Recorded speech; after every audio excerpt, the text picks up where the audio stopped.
तो स्नान करके सुबह सुबह शिव मंदिर जाके या अपने ही घर में शिव भगवान का सुंदर श्रृंगार करें, उन्हें जल चढ़ाएं और हाथ में जल लेकर के अपने गोत्र का अपना नाम, क्योंकि आपको नई संस्कृत आती है, नहीं आपके पास कोई विद्वान ब्राह्मण है, तो क्या भोलेनाथ आपके मन की बात नहीं जानते? हिंदी में भी चलेगा।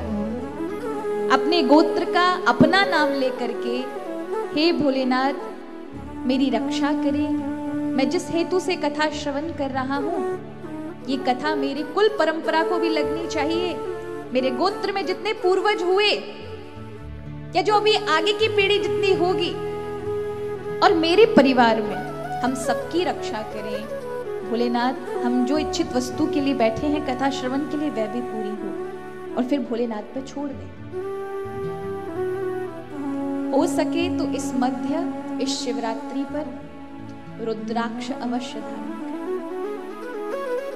रुद्राक्ष माने भगवान शिव के अश्रु से उत्पन्न हुआ फल है रुद्राक्ष।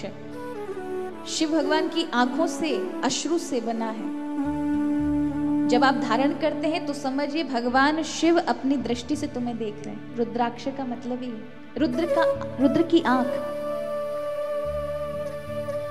हो सके तो गले में पहने, हाथ में पहने, नहीं तो रुद्राक्ष का स्पर्श करके कथा श्रवण, तो उसका कथा का एक अलग चमत्कारिक आपको अनुभूति होगी। रुद्राक्ष धारण करके श्रवण करें।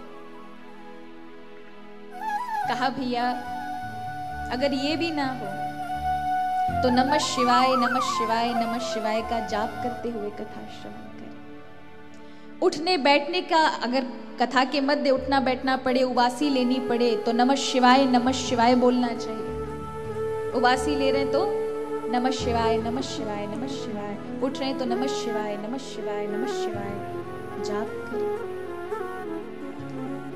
तो शिव की प्रसन्नता प्राप्त होती है। श्रोता वक्ताओं के नियम बताए,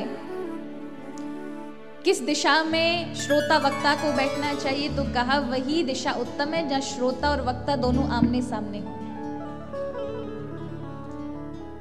ज्यादा गरिष्ठ भोजन नहीं करना चाहिए।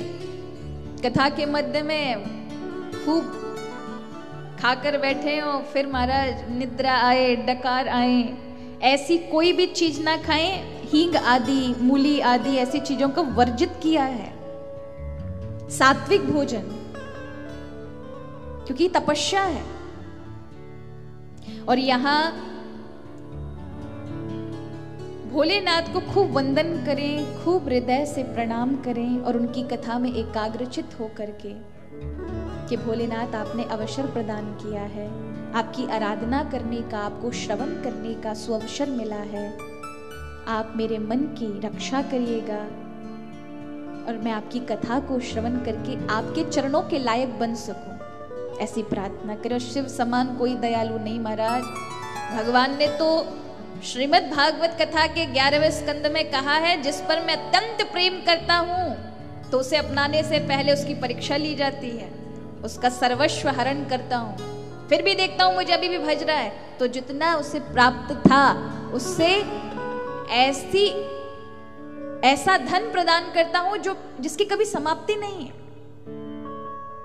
तो पहले परीक्षा में उतरना पड़ेगा। पर भोलेनाथ की आराधना करने वाला व्यक्ति कभी ना तो निसंतान होता है, ना कभी दरिद्रता उसे मिलती है, क्योंकि भोलेनाथ हमेशा देते ही है महाराज।